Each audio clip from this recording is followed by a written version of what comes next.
Jelajahi cara baru mendapatkan informasi. Download Metro TV Extend sekarang.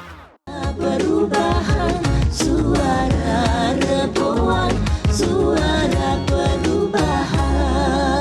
Generasi.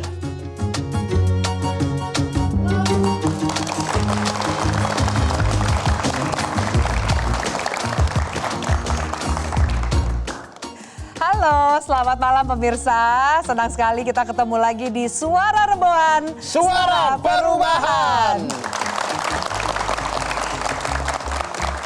Dan pemirsa, malam ini Suara Reboan live dari Metro TV. Selain pemirsa di rumah dan juga teman-teman audiens di studio, kita juga ternyata ditonton bareng-bareng. Ada nobarnya, Dur, teman-teman Musyawarah Reboan dari berbagai daerah. Dari mana aja, Dur? Ada dari, malam ini ada dari Tegal dan juga dari Tasikmalaya. Halo teman-teman di Tegal dan Tasikmalaya. Dan kalau minggu lalu itu kita bahas ya, ini kan Suara Reboan, Musyawarah Reboan itu kan menjaring aspirasi dan juga persoalan yang ada di masyarakat. Iya.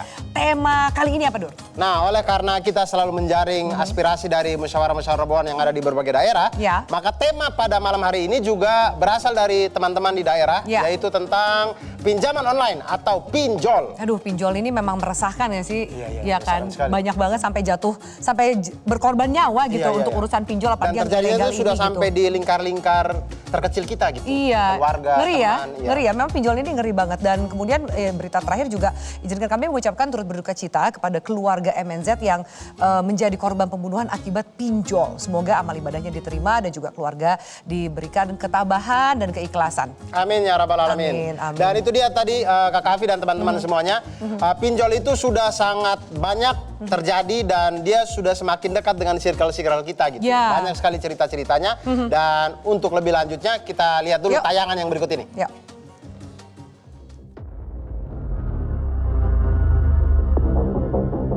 Tewasnya MNZ yang dibunuh oleh seniornya karena terlilit hutang pinjol, menambah daftar kelam dampak pinjol bagi masyarakat.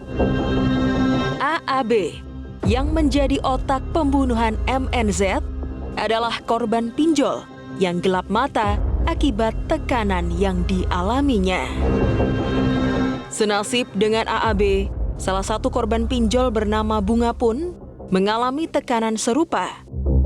Pinjaman online sebesar 20 juta yang ia lakukan di tahun 2019 berkembang menjadi lebih dari 200 juta. Penagihan yang penuh intimidasi hingga teror membuat mentalnya terguncang. Awal mulai sekitar tahun 2019, niat awal saya untuk menutup tagihan kartu kredit. Awalnya yang resmi pinjaman online-nya. Lebih mudah lagi, ada lagi pinjaman online yang sifatnya ilegal. Dari pinjaman yang ilegal ini saya diteror penagihannya. Di situ saya udah mulai kena mental nih. Udah hidup saya udah makin gak tenang. Saya diteror. Saya coba lagi ambil pinjaman yang ilegal lainnya buat nutup lagi. Jadi begitu terus saya hidup gitu ya. Dari penghasilan saya tuh nggak cover buat bayar hutang-hutang saya. Dari hutang saya yang awal mulanya saya ambil 20 juta, sampai akhirnya ada belasan yang legal dan 2 yang ilegal. Total pinjaman saya di angka 200. Pemerintah itu cuma menghimbau untuk tidak membayarkan yang ilegal. Tapi kita nggak dikasih wadah, nggak dikasih tempat untuk konsultasi gimana cara kita menyelesaikan pembayaran tagihan itu sesuai dengan kemampuan kita. Pendampingan yang kayak gini nih yang kita, yang orang awam kan nggak ngerti ya gimana bayar bunganya seperti apa, rincian pembayarannya bagaimana, bisa diangsur kayak gimana, itu kan hanya omongan-omongan aja. Si pinjolnya pun kan bisa aja denial gitu ya kan, karena kita nggak tahu apa-apa. Jadi murni benar-benar kita harus berjuang sendiri dan syukur-syukur kalau memang ada keluarga yang tetap menolong. Kepada Kakak Bunga, kami doakan semoga segala permasalahan yang terjadi pada Kakak Bunga segera menemukan titik solusinya dan keluar dari jeratan pinjol ini. Dan teman-teman semuanya, ternyata pinjol ini mencekik tidak hanya kaum yang tua-tua, banyak juga yang muda-muda, dan kami punya datanya dari tahun 2022, data umur pengguna pinjol per tahun 2022. Di sini dari umur 19 sampai 34 tahun itu yang paling banyak, dia 60%, kemudian 35 sampai 54 tahun 30%, Kemudian sisanya yang 5% itu terbagi di yang lebih dari 54 tahun dan kurang dari 19 tahun. Yang menarik adalah usia produktif di sini itu yang paling banyak menggunakan pinjol, dia 60%. Dan dari 60% ini itu totalnya itu yang pengguna pinjolnya itu ada 17 juta akun kalau tidak salah yang kami dapatkan. Berikutnya coba. Nah ini terdapat 17,3 juta rekening penerima pinjaman online yang dari 60% tadi itu. Nah itu terbagi 8,43 jutanya itu adalah laki-laki dengan total 19,71 triliun putaran uangnya, putaran hutangnya. Kemudian perempuan 8,88 juta dengan putaran utangnya itu 25,05 triliun. Kita bisa lihat bahwa jumlah perempuannya ini setengahnya laki-laki tapi utangnya lebih banyak 6 triliun daripada laki-laki. Entah perempuan ini kalian beli apa sih waktu pinjam-pinjam online itu? Tuhan. Nah itu langsung ke Kakak Afi. Oke, Dur, terima kasih ya. Biasa Abdur komika, sekarang sudah baca data dia suara reboan. Makanya saya mudah-mudahan teman-teman mengerti lah ya, ada lah ya. Ada lah yang bisa ditanya. Jadi nah, itu kenapa tuh cewek-cewek beli apa sih sebenarnya? Ya banyak lah. Sebenarnya kalau dari pinjol itu dua teratas adalah soal kebutuhan hidup dan juga soal gaya hidup. Seputar itu aja alasannya. Tapi kita sekarang di sini sudah ada, ini pakar kebijakan publik, sudah ada Mas Ahmad Nur Hidayat. Mas Ahmad, selamat malam. Mas, kita kan menangkap aspirasi masyarakat ya. Banyak banget loh yang resah sama pinjol. Tapi ternyata dari angkanya banyak juga yang menggunakan jasa pinjol. Amit-amit sampai terjerat pinjol yang ilegal. Kenapa sih Mas kalau fenomena ini dirimu melihatnya apakah karena susah akses ke perbankan sehingga pinjol menjadi alternatif? Dan gimana caranya ketika orang sudah jadi korban pinjol? Berlindungnya kemana gitu? Mbak Fia, ini ada dua alasan ya. Kenapa publik sangat menggemari pinjol ya. Pertama adalah alasan ekonomi. Kita ingat bahwa kita berada di situasi pasca pandemi. Orang masih banyak yang belum punya pekerjaan.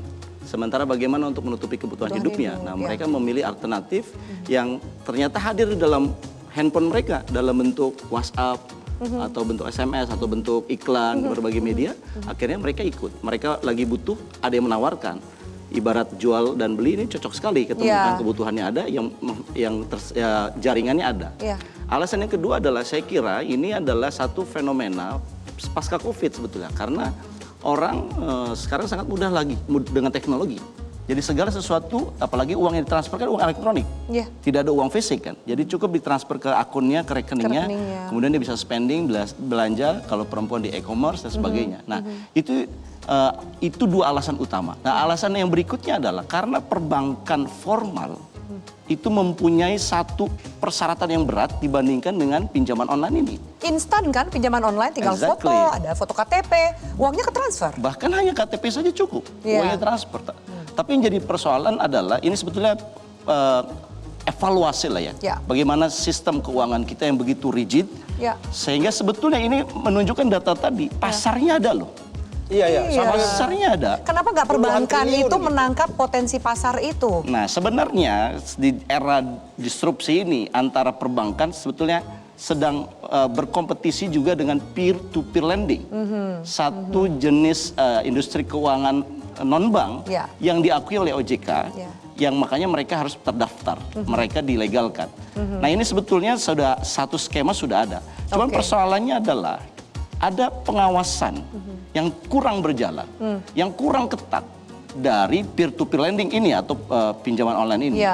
Saya katakan begini, kalau kita lihat dari berbagai kasus yang ada, mahasiswa membunuh adik kelasnya karena terjerat pinjol, beberapa tempat juga sama. Ini kan menunjukkan bahwa memang penggunaan pinjol ini, penyalahgunaan pinjol ini udah begitu luar biasa di masyarakat kita. Terus kemana kehadiran otoritas jasa keuangan yang mengawasi? Kan harusnya mereka hadir. Dan mereka yang memberi izin kan? Exactly. Dan begini, kalau kita berbicara perspektif kebijakan publik, negara itu hadir untuk melindungi masyarakatnya dari satu praktek bisnis yang merugikan mereka. Nah pinjol ini sudah sangat merugikan, tidak hanya materi dengan bunganya tinggi, tapi secara psikologis dan mental. Diteror, diintimidasi, ada yang ingin gitu bunuh diri, bahkan sampai membunuh orang lain. Dan yang diteror tidak hanya yang berhutang, kita yang lain yang jadi temennya doang juga ikut diteror-teror gitu. Itu dia. Makanya, pengalaman sekali. Makanya tugas negara itu harusnya melindungi praktek-praktek yang merugikan masyarakat ini. Nah, negara mempunyai skema karena ini adalah industri keuangan non-bank, OJK lah. Nah, tetapi menurut saya pengawasannya kurang ketat. Kan ada Satgas Waspada Investasi. Ya, Apakah sudah maksimal Satgas Waspada ini Investasi? pertanyaannya ya. Misalkan saya tanya Mbak Fia nih, Anda tahu nggak berapa jumlah pinjol legal atau yang terdaftar di OJK? Saya tidak tahu. Biasanya kan bisa cek di website OJK, ya kan? Kalau kita mau search di website, itu website tersembunyi. Saya nggak tahu apa yang terjadi, kenapa website-nya tersembunyi. Ya, yang legal ini? Yang legal ini, siapa nama-namanya? Saya punya data karena saya buat riset. Per Maret 2023, ada 102 perusahaan pinjaman online yang terdaftar. Anda tahu berapa yang telah diblokir oleh Kominfo? Mau Jumlahnya? banyak. 3.794 Ribuan, data per ya. 2022. Artinya 3.000 yang berjumlah banyak, sementara yang resminya terdaftar 102. Lah ini pengawasannya kemana? Ya. Dan kenapa bisa eksis yang ilegal Kenapa ini? bisa eksis yang Ya. ilegal? Ya kalau misalkan dia ilegal kan harusnya nggak 102 lah, mungkin di bawah 102 lah gitu ya. Iya. Ini yang udah diblokir, berarti kan ini ilegal. 3.795. Nah, kalau masyarakat yang udah jadi korban karena literasi keuangan yang rendah atau mungkin memang kurang kewaspadaan dari mereka, tapi dengan berbagai macam alasan mereka jadi korban pinjol, mereka mesti ngadu kemana sih? Bisa nggak sih mereka mengadu sebagai konsumen gitu, Mas? Kalau OJK sudah punya skema sebetulnya, pengaduan itu ada WhatsApp-nya, ada informasi emailnya dan sebagainya. Cuman kan persoalannya adalah kebijakan itu too little too late. Telat. Terlalu kecil Dan terlambat. Korbannya udah berjatuhan. Korbannya banyak, korban jiwa ada. Nah, yang saya ingin katakan di sini adalah teman-teman OJK ini mari dong lakukan tugas Anda pengawasan yang sangat ketat. Artinya begini, bisa nggak OJK membuat satu peraturan, mempublikasikan yang resmi secara sosialisasi masif dan kemudian mengatakan begini, Anda masyarakat yang punya pinjaman ilegal di luar 102 ini, Anda nggak usah bayar. Lah karena dia ilegal. Jadi biar kena juga tuh si ilegal itu. Biar yang ilegal tuh kapok. Kalau angkanya triliunan itu saya kira di sumber OJK, berarti itu adalah pinjaman online yang legal. Yang ilegal itu tidak tahu orang. Itu bisa tidak Kakak Bunga yang tadi itu yang 200 juta tiba-tiba jadi nol gitu? Berani nggak OJK ngomong gitu? Sebagai bagian perlindungan, ini yang resmi, yang tidak resmi, yang ilegal, Anda nggak usah bayar. Laporkan, screenshot. Abis itu masyarakat semua cari yang ilegal. Jadi bagus, pendapatan baru. saya kira bagus supaya yang ilegal itu kemudian berhijrah kepada yang legal. Oke, Mas Ahmad, ini biar seru ngobrolnya, tambah hangat. Nanti juga kita akan mengundang narsum yang lainnya. Mau minum apa? Kita ngopi dulu sebentar, kita lanjutkan pesan sesaat lagi ya.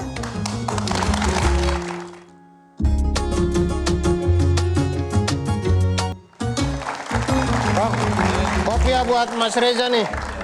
Ini Kak Afi, ada Mas Reza nih ternyata di sini. Mari Mas Reza ke sana yuk. Gabung di sana yuk. Kan? Sekalian nih kita biar lengkap kita ngobrolnya tanya-tanya. Hai Mas Reza, selamat malam. Apa kabar? Iya. Di sana Mas Reza. Saya ke sana ya? Iya, Kak Afi punya saya soalnya. Jangan ambil dong, baru datang tiba-tiba ambil Kak Afi dari saya. Kursinya Abdur, gak tergantikan. Tapi kita mau tanya-tanya masalah bagaimana psikologisnya orang yang terlilit pinjol ini kan.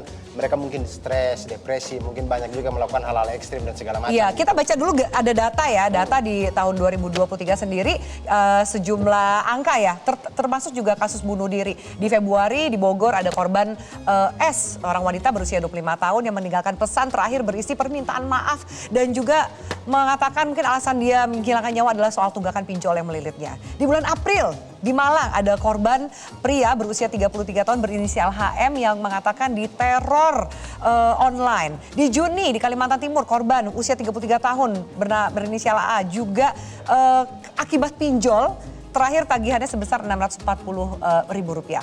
Di bulan Juli di Banjarmasin ada korban berinisial R, pria berusia 25 tahun. Dia menghilangkan nyawa karena malu terjerat hutang online sebesar Rp2 juta. Dan itu kasus bunuh diri. Kasus pembunuhan ini sama bicara soal menghilangkan nyawa. Ada di Februari di Ngawi ada pelaku berinisial APL berusia 35 tahun membunuh suaminya karena korban menolak untuk memberikan uang untuk membayar tagihan pinjol. Di bulan April di Sleman pelaku H membunuh bahkan memutilasi korbannya berinisial AI untuk mendapatkan harta korban agar bisa melunasi utang pinjol dari 3 aplikasi senilai 8 juta rupiah. Di bulan Mei di Semarang, pelaku R ini membunuh anak balitanya sebelum gagal melakukan percobaan bunuh diri karena R membawa kabur uang tabungan 38 juta milik suaminya. Jadi banyak sekali kasus ya, ada pelaku AAB yang juga menjadi melakukan pembunuhan akibat pinjol. Aduh, Mas Reza, Mas Ahmad, ini ngeri banget ya. Saya melihat bahwa ini bukan fenomena yang main-main. Ketika kemudian nyawa udah jadi taruhannya, apa sih yang membuat mereka minjam pinjaman online tapi kok sampai hilang akal, seakan-akan buntu jalan keluarnya sampai menghilangkan nyawanya atau bahkan menghilangkan nyawa orang lain, orang dekat mereka. Mas Reza. Pertanyaan Mbak Afi itu berasumsi bahwa hutang itu memunculkan penderitaan. Padahal hutang memiliki efek terapeutik. Itu sebabnya maaf nih, saya tidak akan bicara jenis kelamin tertentu. Ada kelompok-kelompok tertentu yang ketika stres, ketika tidak sedang tenang batinnya memilih untuk berbelanja. Retail therapy lah ya kita bilangnya. Jadi berbelanja itu kan ternyata memiliki efek terapeutik.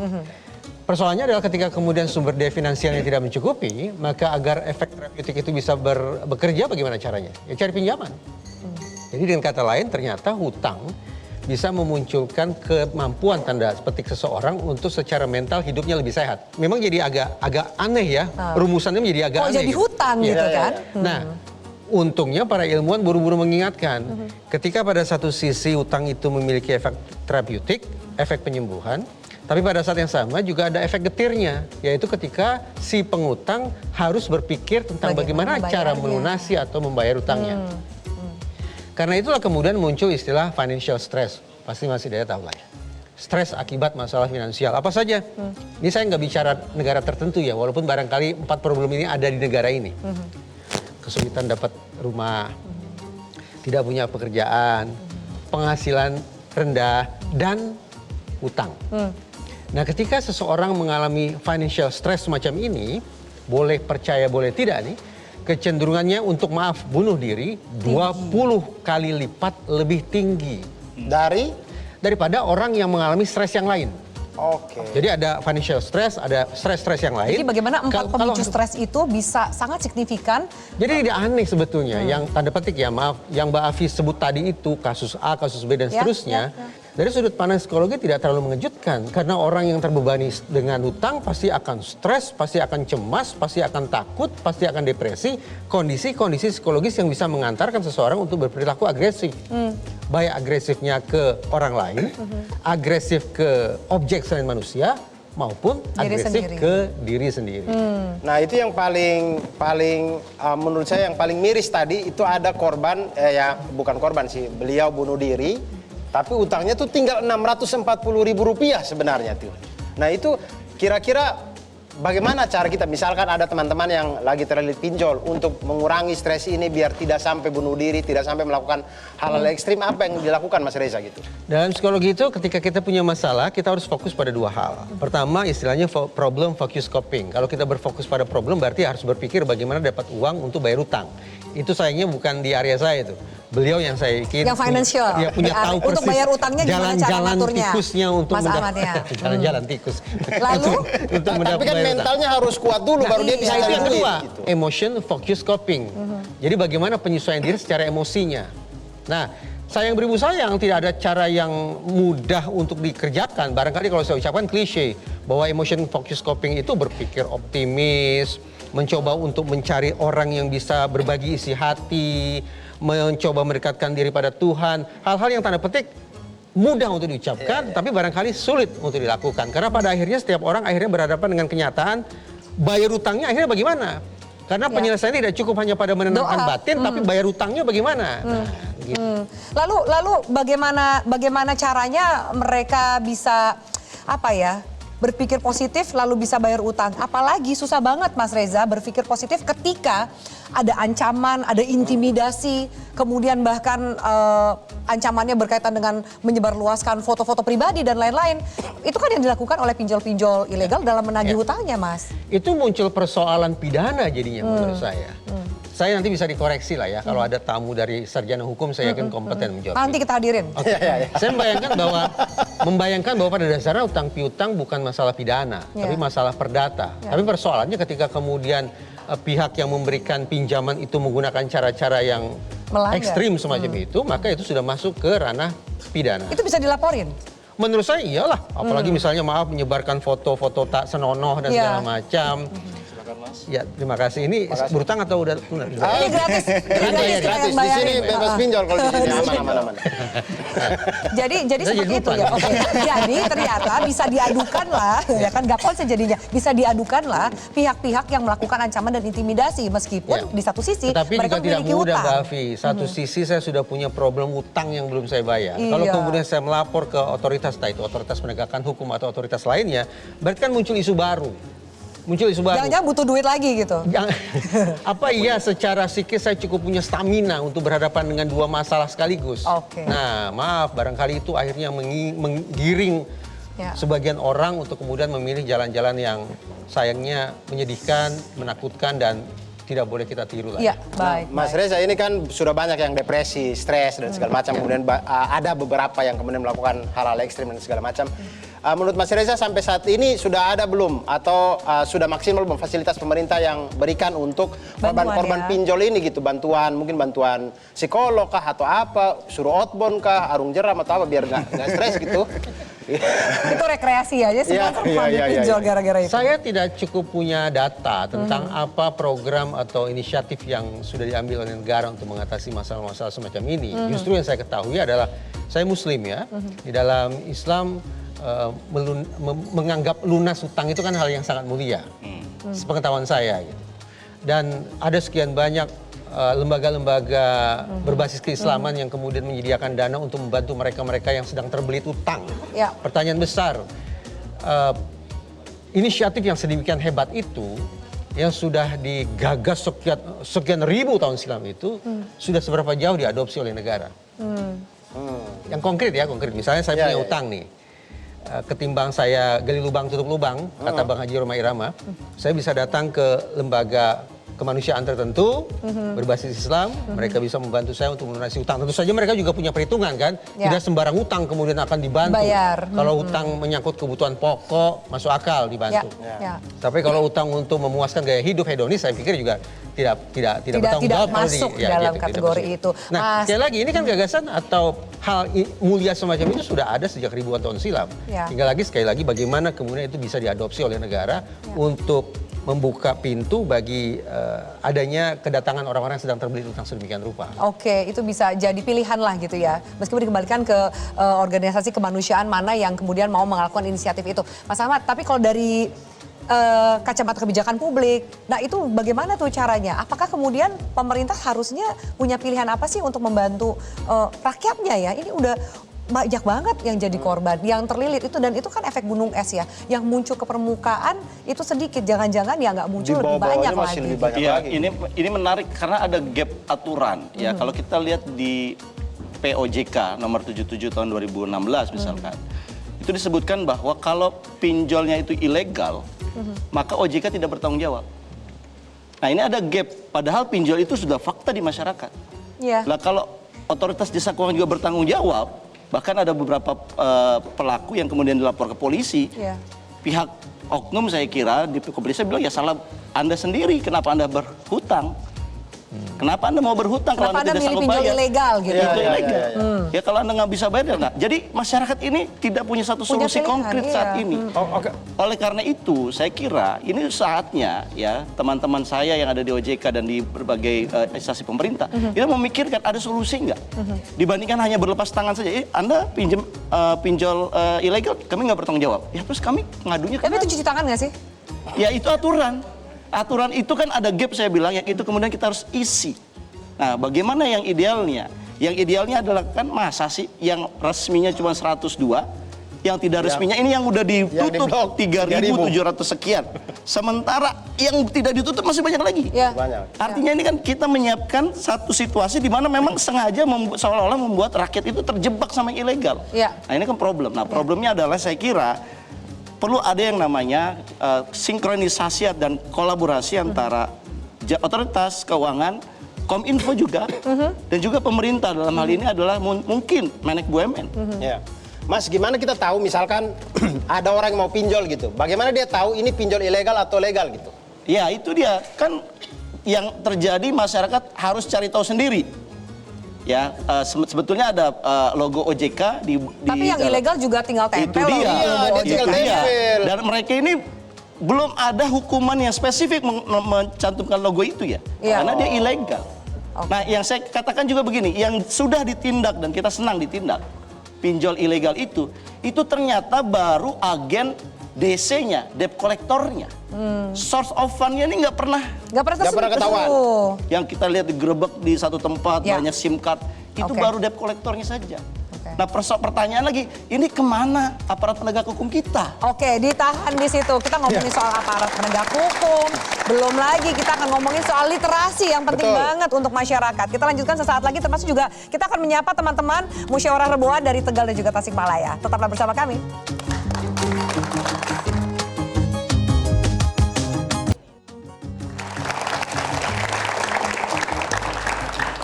Nah, Kakak Afi, Mas Ahmad, Mas Reza, dan juga teman-teman yang ada di studio maupun yang ada di rumah. Sekarang kita akan menyapa teman-teman Musyawarah Reboan yang ada di melakukan nobar juga di kota Tegal dan juga Tasikmalaya. Ini kita sapa dulu teman-teman yang ada di Tegal. Halo teman-teman perubahan yang ada di Tegal. Samarinda nggak di Halo, dengan siapa di sana itu yang dari Tegal itu? Samarinda mana Samarinda? Tuh, ada tuh. Hah? Yang Tegal? Lain. Tegal yang... Samarinda. Oh, Samarinda. Halo, Samarinda. Sorry. Samarinda. Coba angkat tangan yang Samarinda. Samarinda. Ya, coba angkat tangan. Yang kanan ya, Samarinda ya.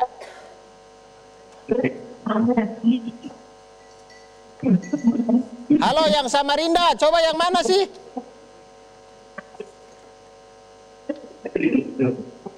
Halo. Tegal. Halo teman-teman yang dari Tegal. Mana Tegal? Oh, kanan ya yang Tegal ya? Nah, yang teman-teman dari Tegal siapa namanya?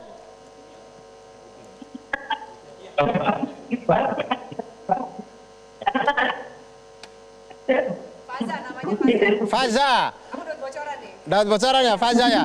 Kayaknya lebih cepat sinyalnya Mbak Afi ya. Faza dari Tegal. Mau bertanya apa Faza? Silakan. Selamat malam, Afi dan Abdul di studio. Terima kasih atas waktu yang telah diberikan. Langsung saja pada pertanyaan yang ingin ini, bagaimana solusi bila sudah muncul dan ada aspek hukumnya?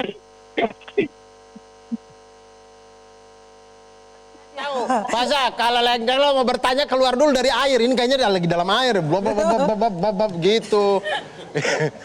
Jangan ketawa-ketawa Anda ya. Jangan ketawa-ketawa ya.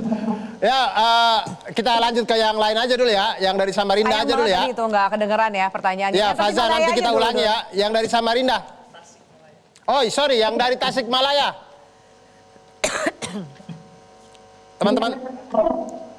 Teman-teman dari Tasikmalaya.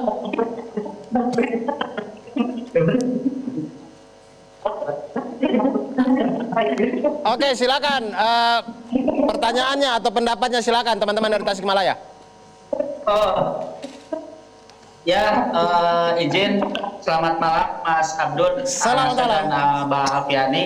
Saya mau tanya, kalau sudah terjadi pinjol nih, tapi tidak bisa bayar, apa yang harus dilakukan? Apakah kita harus lapor polisi atau seperti apa? Itu. Oke, baik teman-teman dari Tasikmalaya, kami sudah dapat pertanyaannya, nanti insya Allah akan dijawab oleh Mas Ahmad dan Mas Reza. Teman-teman yang dari Tegal, mau diulangi lagi apakah sinyalnya sudah bagus? Kita jawab aja dulu. Oh, ya Baik. udah. Langsung ke Mas Ahmad atau Mas jadi Reza. pertanyaannya tadi ke teman-teman kita dari daerah, gimana kalau misalnya sudah terlanjur punya pinjol tapi nggak bisa bayar utang, apa sih yang mesti dilakukan? Nah ini mungkin dua narasumber punya dua pandangan yang berbeda. Mas Ahmad dulu. Kalau saya pertama kita lihat dulu pinjol yang kita ikuti itu legal atau ilegal atau tidak terdaftar. Saya sangka tadi yang pertama mau pasang badan, kan? Misalkan yang mulai dari yang tidak terdaftar dulu. Kalau yang tidak terdaftar dilaporkan ke OJK. Kalau yang tadi ribet ya udah nggak usah bayar. Kalau menurut saya. Kalau ilegal udah cuekin aja. Iya karena ilegal juga. Gitu. Kalau kita lapor ke OJK, OJK akan bilang berdasarkan POJK kami nggak bertanggung jawab. Artinya tidak ada yang bertanggung jawab di sini. Nah mungkin masalahnya adalah nanti di debt kolektornya. Karena ini yang ilegal juga kan punya debt kolektor. Iya. Debt kolektornya ini perlu diatasi dengan kepolisian tentunya. Ada perlindungan. Bahwa dia ilegal, dia mendatangkan debt kolektor, ya kepolisian harus melindungi kan. Harusnya pihak kepolisian yang kemudian meneliti. Ini ilegal kan perlu ditindak. Ya. Yang kedua saya kira kalau dia ilegal harus dilaporkan juga ke Kominfo. Karena begitu dilaporkan oleh Kominfo dan valid, Kominfo punya hak untuk aplikasinya diblokir. Kan kalau aplikasi diblokir, lapor kemana? Ya kan berarti seluruh nasabah yang aplikasi diblokir itu sudah tidak perlu bayar lagi kan? Jangan jadi kasih inspirasi orang cari nanti pinjol ilegal. Saya ingin mengatakan, duit saya ingin mengatakan kita perlu memberikan efek jerah kepada mereka-mereka yang melakukan operasional bisnis, apalagi bisa meng-hire debt collector secara semena-mena, supaya mereka masuk ke dalam formality yang ada di negara kita. Masuk ke sistem, terdaftar. Nah yang saya dengar, beberapa teman mengatakan, ini source fundingnya, ya tidak semua, tetapi ada yang berasal dari luar negeri. Makanya pihak otoritas, pemerintah, jasa keuangan, itu harus juga melakukan kerjasama global. Jadi ada source of fund yang berasal dari luar negeri yang ternyata masuknya itu melalui aplikasi-aplikasi ini. Nah ini yang kemudian harus diteliti karena bisa jadi ini kan perdagangan uang. Laundering. Dan jangan-jangan uangnya juga entah dari mana kan. Dari judi-judi online gitu. juga, jadi diputar-putar aja di situ lingkarannya. Mas Reza ada tanggapan yang lain? Tapi itu dengan tadi, segala, lanjut. Tapi itu tadi baru yang ilegal, yang kalau legal. Kalau legal gimana? Kalau yang legal ada program namanya restrukturisasi saya kira. Di OJK itu sudah ada juga, si nasabah melapor, saya nggak bisa bayar, saya bisa cicil. Dan kemudian bisa bergening saya kira untuk agar bunganya itu di nolkan. Oke, berarti teman-teman yang sudah terjerat pinjol, yang itu legal, teman-teman kalau tidak bisa bayar boleh lapor ke OJK biar dibantu. Dibantu supaya misalnya mungkin nggak bayar bunganya, bayar pokoknya dulu, macam-macam lah cara restrukturisasi untuk utang itu. Nah pertanyaan dari Fazza Dava dari Tegal ini juga nanyain yang sama kan, solusi kalau udah terjerat pinjol nih harus kemana dan gimana? Gimana Mas Reza? Kalau dari sudut pandang psikologi dengan segala kerendahan hati harus saya katakan sepertinya tidak ada solusi. Karena tadi saya sebut bahwa stres, cemas, takut, depresi itu sudah jelas penyebabnya apa? Penyebabnya adalah utang. Jadi kondisi-kondisi psikologis yang tidak menyenangkan itu saya pikir hanya akan bisa teratasi, akan bisa berhenti kalau pokok persoalannya juga berhenti. Justru dari sudut pandang psikologi saya ingin memberikan wanti-wanti ke kita semua. Bahwa kita tidak boleh memberikan ruang pembenaran sedikit pun terhadap bunuh diri. Termasuk bunuh orang. Apalagi bunuh orang. Apalagi bunuh orang. Gitu ya. Jadi sesulit apapun hidup ketika kita terbelit utang, pastikan siapapun, umur berapapun, jenis kelamin apapun, kelas sosial ekonomi apapun, tidak membuka ruang sedikit pun di dalam kepalanya untuk menjadikan bunuh diri, apalagi bunuh orang sebagai solusi. Itu saya pikir sebuah rumus psikologi yang mutlak yang harus kita hunjamkan baik-baik ke hati kita agar kemudian tidak muncul dari persoalan perdata menjadi persoalan pidana. Dari masalah saya menjadi masalah keluarga besar saya. Dari hal yang menyedihkan menjadi hal yang memalukan sekaligus menakutkan. Tapi gimana cara bayar utangnya? Yang tadi itu, restrukturisasi itu. Jadi pokoknya yang ini bagian pokoknya jangan berpikir bunuh diri, jangan pikir aneh-aneh. Cari solusinya supaya bisa bayar utangnya. Karena utang adalah permasalahan utamanya. Gitu ketika ruang bagi ide bunuh diri dan bunuh orang itu kita tutup, mudah-mudahan kita punya ekstra stamina untuk berpikir konstruktif guna menemukan jalan-jalan yang tadi dikatakan oleh Mas Hidayat. Baik. Menurut saya kalau teman-teman ada yang kesulitan atau apa, saran saya perbanyak teman, kemudian baik-baik dengan keluarga gitu sih. Semoga bisa dibantuin. Iya, menurut saya kalau kita pinjam dengan teman dan keluarga tuh malunya di awal, tapi selanjutnya agak lebih tenang. Kalau pinjol tuh memang tidak malu di awal, ending-ending baru kita malu kan. Ya, dan nggak tenangnya semuanya. Betul, seperti betul, itu ya. betul. Oke, nah teman-teman juga ini kalau mau join musyawarah Reboan di daerah kalian bisa cek di website reboan.id atau juga di nomor WhatsApp. Nanti Ya, kita tampilkan nomor WhatsAppnya. ada di bawah sini nih. Ini Nah, itu kalian ya. bisa gabung, kalian juga bisa menyampaikan aspirasi apa yang perlu kita bahas ya setiap hari Rabu seperti itu. Nah, kita tadi ngomongin soal hukum. Nah, ini gimana nih soal hukum itu kira-kira bener nggak sih kalau nggak bayar itu? Kalau ilegal selesai masalahnya. Kalau masalah hukum begini nih, saya sudah mencium ada bau-bau bling-bling di belakang saya ini. Ini beliau ini bos pinjol ini. Wah. Bos pinjol. Mana nih? Saya cari dulu nih. Nanti langsung kita tanya kepada pakarnya langsung. Tapi jangan kemana-mana, tetap di Suara Reboan. Pakarnya kayak gini ya.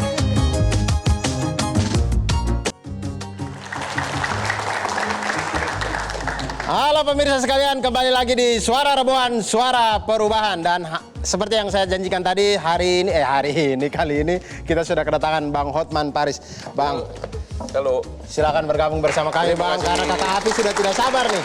Ya. Halo Bang Hotman, apa kabar? Baik Bu. Selamat malam, silakan. Dari sini? Ya, boleh. Ya. Bang Hotman Kamu tuh curang kalau Bang Hotman Enggak, boleh. Bang Hotman tuh suka kalau dekat kakak Hafiz. Benar, Aspri nanti jadi Aspri. Oh, gitu. Nah, Waduh. benar. Gawat. Ini bisa, Bang, ini bisa cincinnya bisa buat bayar pinjol ilegal nih Bang. Utang nih Bang. Tolong dilunasin Bang. Bang Hotman, kita ngomongin soal pinjol ilegal. Ya. Dari aspek hukumnya tuh gimana sih sebenarnya? Karena kan pinjol itu kan tawarannya menggiurkan. Ya. Oh gampang, tinggal foto KTP, uang Ya. langsung tertransfer. Tapi bunganya tuh kejam banget. Ya. Bener-bener udah kayak lintah darat online. Ya. Dari kacamata hukum tuh apa yang mesti dilakukan atau apa yang bisa dilakukan kalau orang sudah terjerat pinjol, apalagi pinjol ilegal? Pertama, pinjol itu hampir tidak pernah gugat perdata. Nggak pernah gugat perdata. Ya. Dia selalu pakai debt collector. Jadi kita jangan bicara lagi apakah sah atau tidak karena tidak pernah dites di pengadilan. Oh. Nggak pernah. Karena Jadi nggak usah berdebatkan sah atau tidak tuh ya? Iya, karena itu dia tidak apalagi dia ilegal. Cuma yang kedua, tidak ada undang-undang yang menyatakan bahwa kalau ilegal maka pinjaman itu jadi tidak sah. Nah. Yang tidak sah itu kalau objeknya yang tidak sah. Jadi masih debat-debat, ini kan izin yang tidak sah. Tapi di Undang-Undang P2K yang baru, P2SK yang baru disebutkan bahwa illegal pinjol itu bisa 5 tahun penjara dan denda bisa sampai 1 triliun. Ini untuk denda sih yang Bukan, memberi uang. Kalau perusahaan Perusahaannya. pinjol yang tidak punya izin, dia dapat dikenakan, itu baru undang-undangnya baru. Ya. Dikenakan 5 tahun penjara dan denda sampai 1 triliun. Cuma masalahnya kewenangan penyidikannya sudah beralih dari kepolisian ke OJK. Dan bayangkan itu, jadi dengan berlakunya Undang-Undang P2SK yang baru ini sebenarnya sudah seolah-olah sudah ada dua Kapolri Satu Kapolri yang biasa Di polisian, satu yang satu di lagi OJK. untuk bidang sektor jasa keuangan bosnya adalah pimpinan OJK. Karena penyidiknya kan sekarang OJK. Masalahnya tenaga penyidik di OJK itu nggak banyak kan. Bagaimana dia bisa mengatasi pinjol yang begitu besar? Padahal kewenangan tindak pidana itu, penyidikan itu sudah beralih ke OJK sekarang. Polisi nggak berwenang lagi. Jadi masyarakat nggak lapor ke polisi dong, lapornya ke OJK? Ya sekarang ke polisi karena di undang-undang itu dikatakan bahwa tindak pidana sektor jasa keuangan itu OJK, itu yang sekarang menjadi polemik besar. Oke. Sementara tenaga penyidik daripada OJK itu berapa orang? Ya. Penjaranya di mana? Ya. Itu loh, penjaranya di mana? Kalau pinjaman pinjol, lu mau ngapain pun nggak akan bisa mencegah orang untuk pinjam. Orang sekarang ini aja udah ratusan orang sampai jual ginjal ke Kamboja. Ratusan orang jual ginjal ke Kamboja. Jadi nggak akan bisa cegah. Kalau saya menyarankan, untuk ini hanya bisa dikurangi. Yaitu tadi apa? Undang-undang kalau cara pendagihannya tidak dengan kekerasan sudah ada di Undang-Undang Pasal 29 Undang-Undang ITE. Ya. Kalau barang siapa mengancam dan sebagainya 4 tahun penjara. Kalau tidak dengan elektronik 1 tahun penjara, Pasal 335 KUH pidana. Tapi itu tetap kurang efektif. Intinya adalah bagaimana agar orang tidak tertarik menanamkan uang di pinjol. Karena dari Malaysia banyak loh uangnya itu masuk. Ya, bagaimana agar tidak? Caranya adalah kalau saya uangnya itu agar jangan kembali. Kalau orang duitnya tidak kembali, maka dia akan malas berinvestasi. Iya, betul. Caranya bikin undang-undang yang mengatakan bahwa semua pinjaman pinjol yang bunganya melewati persentase ini batal demi hukum.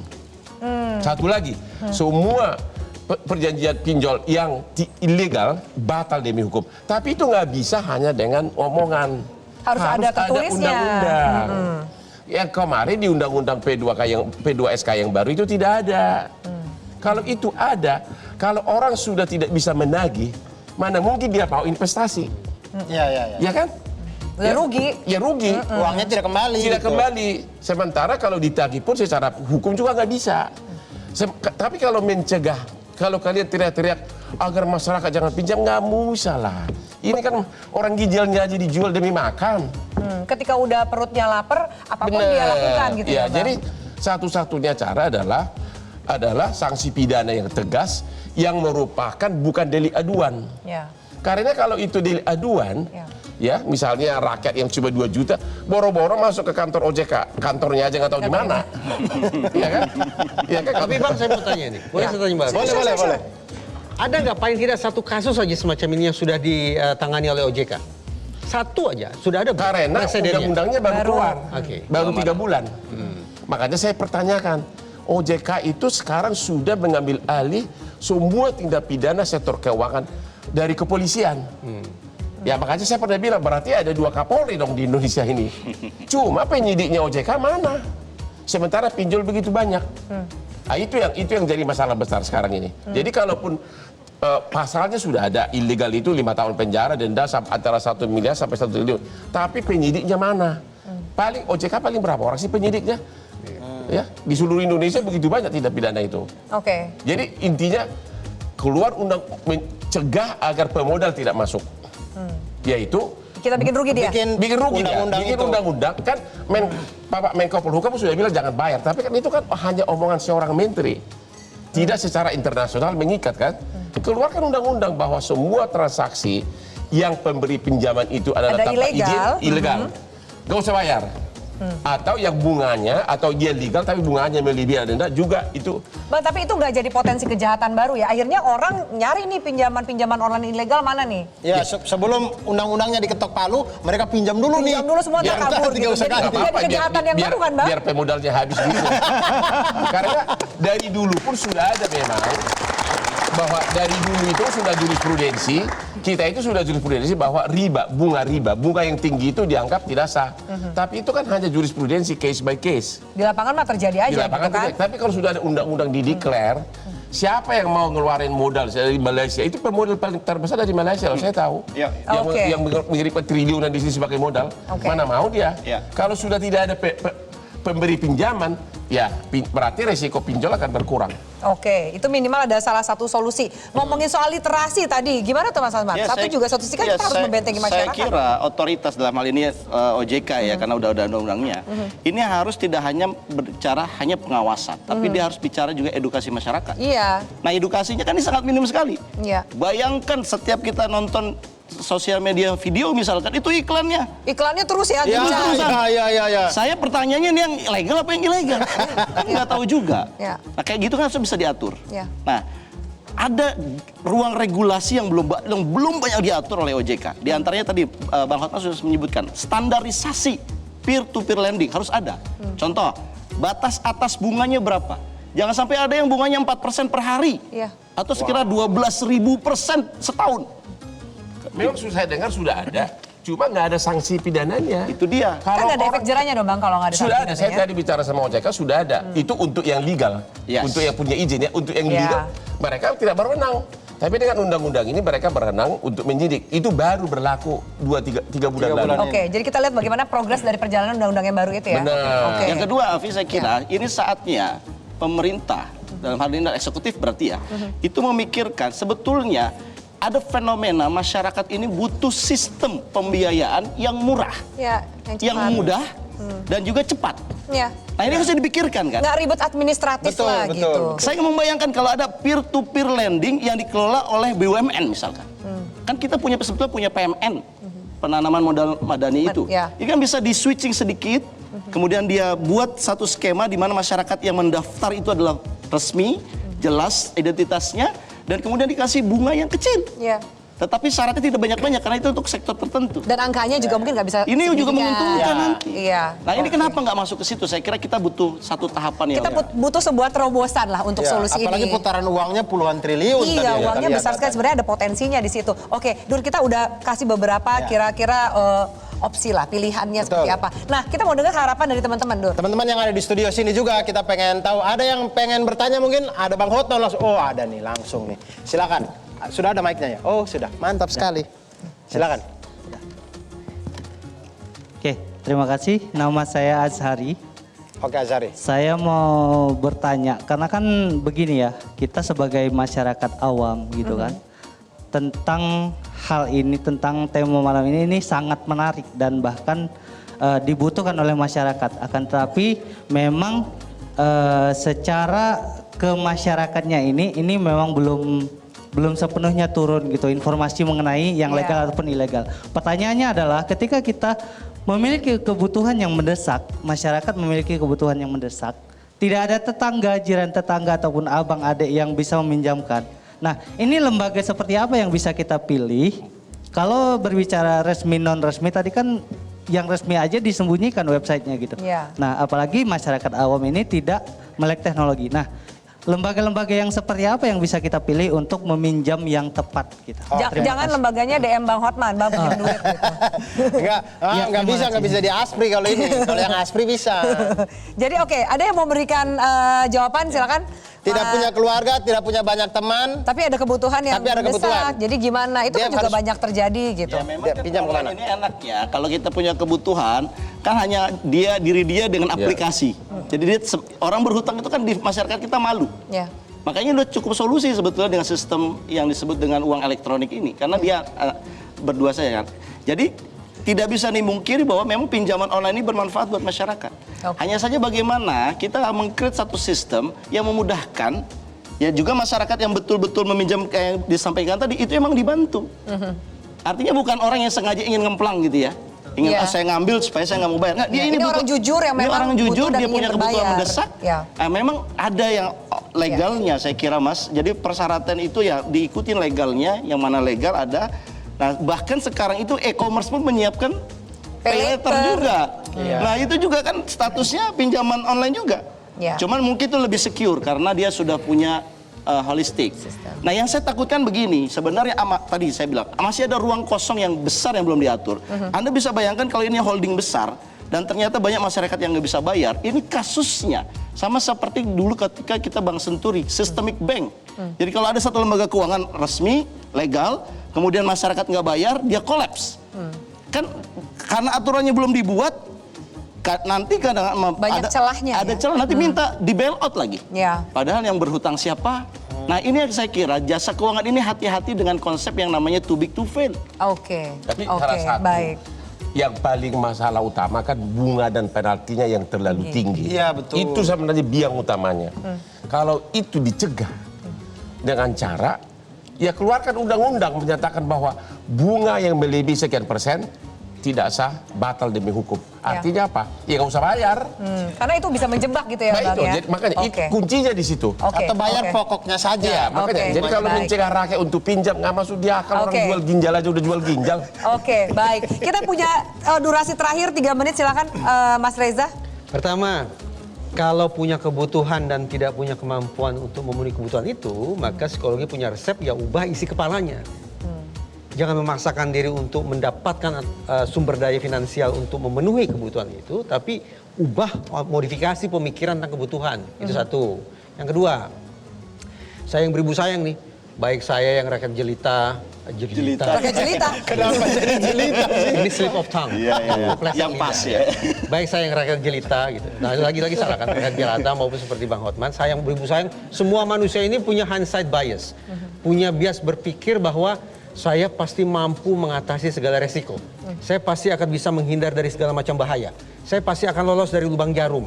Pemikiran-pemikiran yang bias macam ini yang akan mungkin meningkatkan kemungkinan kita, resiko kita untuk menjadi pengutang. Orang yang berhutang. Mengesampingkan kemampuan saya untuk bayar, mengesampingkan kekuatan mental saya untuk berhadapan dengan debt collector dan seterusnya. Alhasil ini resep yang kedua. Memang sebelum berutang ya pikir lagi. Daripada optimis terlalu berlebihan, menurut saya optimis di bawah akan jauh lebih baik. Menghindari diri kita dari resiko ya. Oke, baik. Kira-kira ada yang mau ditambahkan dari Mas Ara dan juga Bang Hotman sebagai closing statement kita? Yang terakhir, karena undang-undangnya ini kan illegal pinjol yang paling utama, Ya. karena undang-undangnya sudah ada, Ya. agar segera ditambahkan 100 penyidik di OJK. Biar cepat urusannya, Karena gitu memang kan. itu, ya, tambah penjara lagi. Ya. Tapi sekarang ini OJK itu kan belum pengalaman dalam bidang hal begituan. Sementara kewenangan sudah dikasih ke mereka. Oke. Jadi makanya terus berkeliaran itu di elektronik itu pinjaman-pinjaman nggak ada yang ngawasin. Ya, Oke. Padahal itu tinggal nangkap doang kan, pura-pura Iya. pinjam tangkap, pura-pura pinjam tangkap, selesai. Oke, Dan baik. pengacara jadi kaya gitu. Luar biasa Apalagi sekali ntar. hasil diskusi kita malam ini. Oke, terima kasih banyak untuk narasumber kita pada malam hari ini. Semoga tadi diskusi kita ini bisa menginspirasi, bisa bermanfaat buat pemirsa kami ya. Jadi kita, kalau kita bisa tarik kesimpulan, memang Indonesia ini darurat banget, membutuhkan regulasi untuk penanganan pinjol, dan lebih darurat lagi perlindungan bagi para konsumen, biar masyarakat juga terlindungi lah, jangan sampai kemudian terjerat pinjol bahkan sampai menghilangkan nyawa. Betul, dan juga butuh juga untuk pemerintah untuk meningkatkan kemudahan akses bantuan dana bagi masyarakat. Betul. Baik itu melalui koperasi simpan pinjam atau apapun, Ya. kelompok-kelompok keuangan yang lain dan segala macam. Dan juga sudah saatnya untuk pemerintah hadir demi masyarakat. Dan yang terakhir juga kayaknya kita juga butuh perlindungan regulasi ya untuk Melindungi masyarakatnya ya. melindungi masyarakat. Tokoh sentralnya itu pemimpinnya harus memahami dan juga melindungi masyarakatnya. betul, Oke, betul. baik, terima kasih Bang Hotmar, Mas Ahmad, Mas Renda Izagiri, terima kasih banyak teman-teman semua dari Tegal dan Tasik juga. Ya, terima kasih banyak teman-teman di Tasikmalaya dan Tegal yang Oke, sudah bergabung kita tadi. jumpa lagi di Suara Reboan minggu depan di jam yang sama. Selamat malam, sampai jumpa. Suara Reboan, suara aspirasi. Seluruh penjuru negeri bersatu bersuara bergerak untuk perubahan. Suara Reboan, suara Metro TV